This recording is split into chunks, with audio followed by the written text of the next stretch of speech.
Okay, we're going to take public comment on this item, and then, of course, this is not going to be the last opportunity, as you've heard, to make public comment on the budget. Jonathan Wainscott?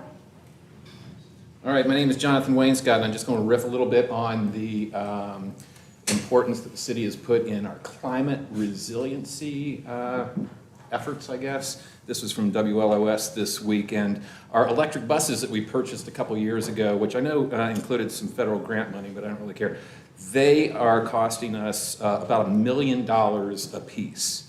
And we bought 5 of them, which brings us to approximately $5 million that we spent on these 5 buses. Now I want to show you what exactly $5 million could have bought us back in 2018. A Toyota Prius, not even a base model, $25,000. So with $1 million, we could have bought 40 Toyota Prii for the cost of one Proterra electric bus. By the way, Proterra electric buses is out of business. They declared bankruptcy, so we can't even fix our broken buses. A more appropriately named vehicle that we could have purchased is the Ford Transit 350, fully tricked out. They're not even $50,000 a piece. And so for another $1 million, we could have added 20 Ford Transit 350s, and that's what that looks like. And of course, we want to have a well-rounded, inclusive transit system too. And so we could have also bought 8 Porsche 911S's, vroom, vroom, vroom. That would have been so much fun, but we didn't do that either. And some other vehicles that I know are near and dear to my heart, and many people here in Asheville too, would be our tree canopy litter vacuum vehicles, also known as leaf-sucking trucks, and we could have bought at least 5 of those, probably 8, according to Jimmy.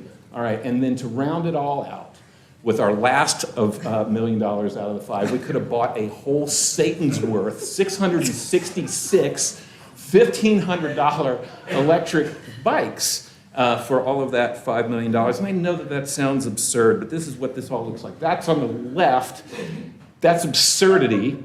And on the right is reality.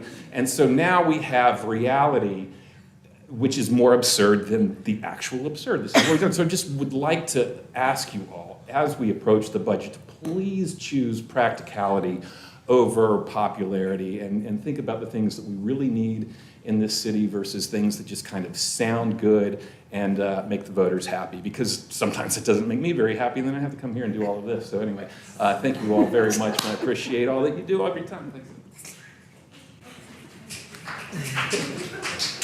Calls back to, Oh, okay. Mr. Howell, please. I don't know how you can follow that act, but